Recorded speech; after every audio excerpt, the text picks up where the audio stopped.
Yo, it's ODB. So I posted in social media earlier today some of the old phones that I have. Chuck Dog killed me with his comment.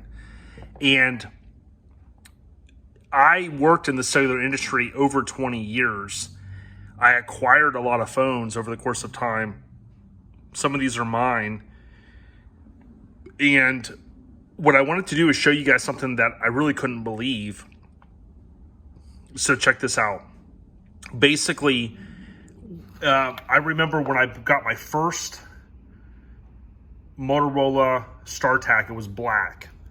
Then they came out with a digital version. This was on GTE back in the day. This was the time port, which you can see here has the logo there. This was available on all the carriers. Now, I plugged this phone in earlier after I plugged this one in. So I plugged this one in first, and I found the old charger, and look, you will not believe how this thing is just coming undone. Okay, so I'll be very careful. But this one, as soon as I plug it in, it blinks and it's charging. And when you first plug it in, it's like basically 0 bars on the battery, and you wait a little while and it gets up to 1 bar, whatever. And I tried to power it on, and earlier plugged in, it would not power on. So before I left for the store, I plugged this one in, and when I got back, it was showing 3 bars. So what I did, back in the day, you'd have to hold down the power button, I don't know, for a few seconds. Look at that. That was my dad's phone number. Rest in peace to my pops. But this is what we used to have to deal with. For those that don't know, back in the day, this is when you would power these phones on. Of course, it would say, like, searching. It would just connect CDMA, if that's what you had for the network. Rest in peace to my dad. For somehow it's saying digital, which I didn't even leave it on this long earlier. But check that out. The date 10/29/22, and I gotta charge my watch, 3:20. It's still pulling that information from a cellular network. That's just insane to me. You would think that would just say no service. But the other thing that was, you can kind of see the screen, or the numbers would light up at night. It's not dark in here. But when you would text,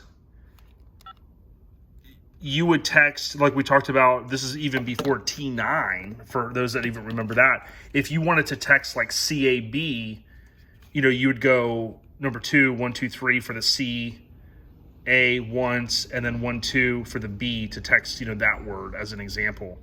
Now, I can't believe this thing, which actually I just barely tapped it and it's powering off. I can't believe it even powered on. I really can't. I was kind of blown away by that. And these chargers are really hard to kind of go by. Look, yeah, powered right on again. Now, you see the little mail thing, this is what you would have. You'd have caller ID, voicemail, messages. And I mean, honestly, it's been so long.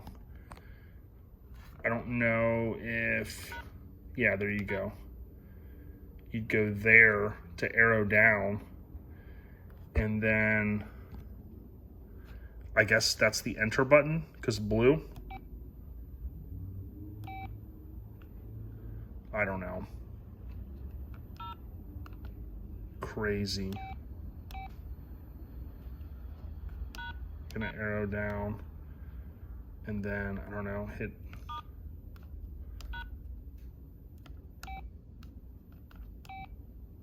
Look at that. I guess that's enter right there. But 70303, message from whoever that was.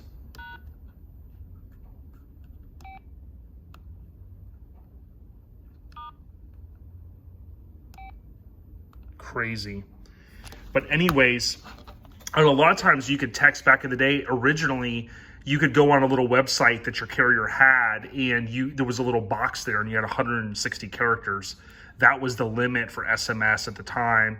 Then they started stringing them together. Now with the way the internet is, you know, and iMessage and all that, I mean, you could type a book.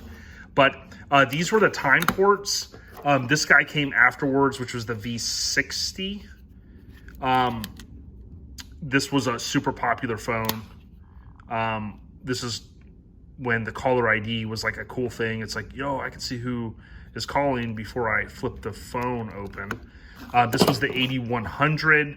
This one was iconic because it had the speakers here, and you would just look. It actually had a memory card slot as well, SD memory card slot, and you could play your music and just hit play, and it actually sounded decent for the day.